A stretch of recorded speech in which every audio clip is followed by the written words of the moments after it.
se puede ver que la corriente que nos están pidiendo calcular es igual a la corriente de la malla, llevan la misma dirección, por eso se queda positiva. El voltaje en la resistencia lo obtendremos a través de ley de Ohm, que sería la resistencia por la corriente que circula en ella, que sería la corriente de la malla. La corriente de la malla va hacia arriba cuando circula en 2, y la caída de tensión que me están pidiendo va en dirección hacia abajo cuando circula en la resistencia de 2. Como llevan trayectorias contrarias, el voltaje de la resistencia es negativo y sería menos 2 por la corriente de la malla. El voltaje en la bobina, recuerden que abarca los dos elementos, y entonces sería el voltaje en la bobina, que es su impedancia por la corriente que circula en la bobina. Y la corriente que circula en la bobina es la corriente de la malla J. La dirección que lleva al pasar por la bobina es hacia abajo y mi caída de tensión también va hacia abajo. Las dos llevan la misma dirección, por eso lo dejamos positivo. La fuente dependiente, recuerden que cuando hay fuentes de voltaje, lo único que tenemos que hacer es, en el recorrido de la caída de tensión que me están pidiendo realizar mi cálculo, cuando pase yo por la fuente, considero el primer signo que yo me encuentre. Voy hacia abajo y el primer signo de esta fuente es negativo, por eso es que lo estamos restando y es menos 3.335, que es su valor. Recuerden que esta es L por la condición inicial de la bobina, no lleva ninguna S. Ya establecimos cómo vamos a calcular cada una de las variables que piden. Ahora vamos a calcular lo que nos hace falta, que se puede ver que es la corriente de la malla. Y lo vamos a hacer aplicando, o vamos a calcular el valor de la corriente de la malla J aplicando ley de Ohm. ¿Qué tendríamos? Que sería voltaje sobre impedancia. Entonces J va a ser igual al voltaje que nos los proporciona la fuente, que es 3.335, entre la impedancia del circuito, que por ser impedancias y estar en serie se sumaría y sería 0.5S más 8 más 2. Nos daría 3.335 sobre 0.5S más 10. Esa sería la corriente de la malla. La podemos, ya mencioné que siempre el coeficiente de la S de mayor grado en el denominador debe de ser 1 para poder expandir en fracciones parciales. Y algo más que se me había olvidado mencionar, el cociente o la división debe de ser una función racional propia. ¿Qué significa?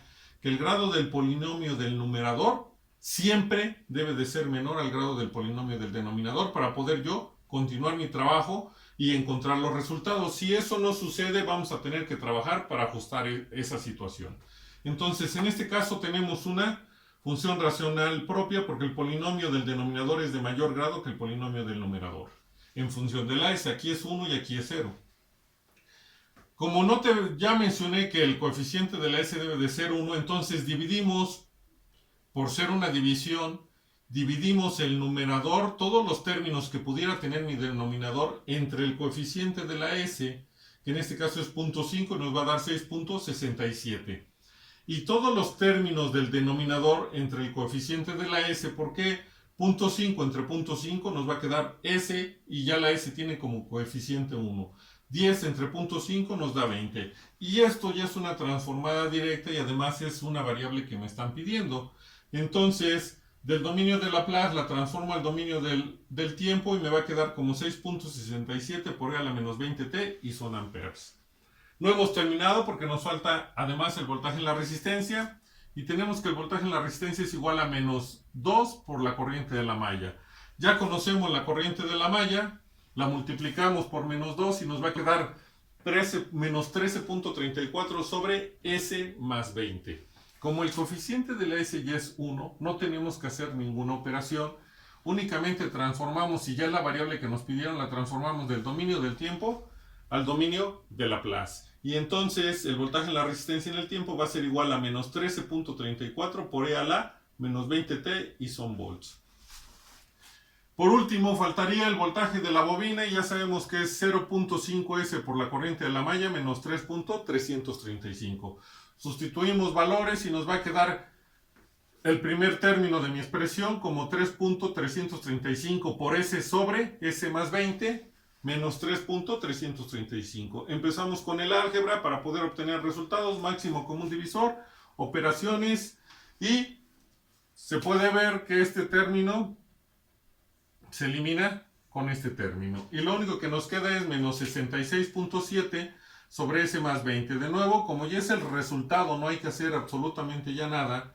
y el coeficiente de la S que estamos trabajando es 1, únicamente hacemos la transformada inversa del dominio de la plaza al dominio del tiempo. Aquí tengo que hacer el ajuste, que es del dominio del tiempo.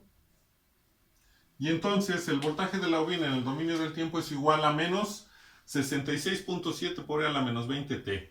Recuerden que la forma de trabajar aquí es qué sucedería si yo lo evalúo en el tiempo. Si mi tiempo vale 0, ¿sí? Si yo sustituyo a t igual a 0, entonces ¿qué tendríamos? Que mi corriente es de 66. En el primer instante es de 66.67.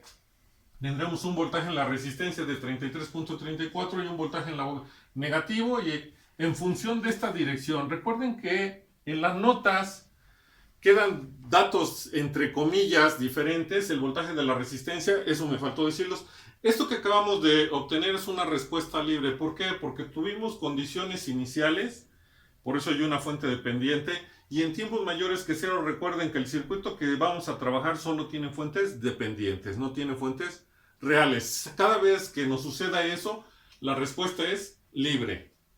Si ustedes van a las notas en la página 37 y observan las ecuaciones 7, 8 y 9, sería como obtener, claro que ahí no van a tener la fuente dependiente, únicamente la bobina, y las dos resistencias se suman y valen 10, que sería un circuito RL.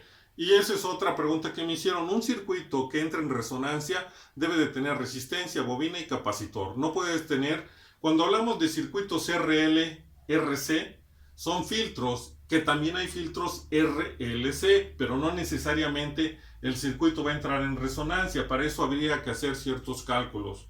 Entonces, cada vez que trabajemos con circuitos RL, RC y RLC, estamos trabajando con filtros y son pasivos. ¿Por qué son pasivos? Porque no hay ningún elemento electrónico en él o ninguna fuente, aunque se está cargando. Se dice que son filtros activos cuando ya tienen un transistor que funciona como fuente, anexado a una resistencia y un capacitor, resistencia y bobina, o resistencia, bobina y capacitor. Esos son filtros activos, cada vez que ya se genera una fuente. ¿Y quién me lo producen? Los transistores. Filtros pasivos únicamente RL, RC y RLC.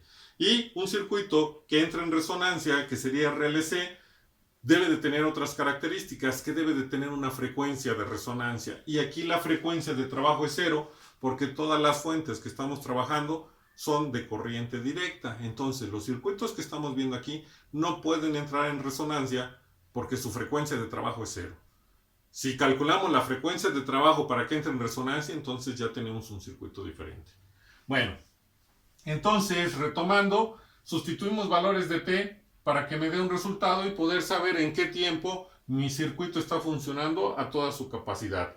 Así es como se va a trabajar en transitorios. Y con esto estaríamos terminando un ejercicio de bobina aislada magnéticamente para una respuesta libre.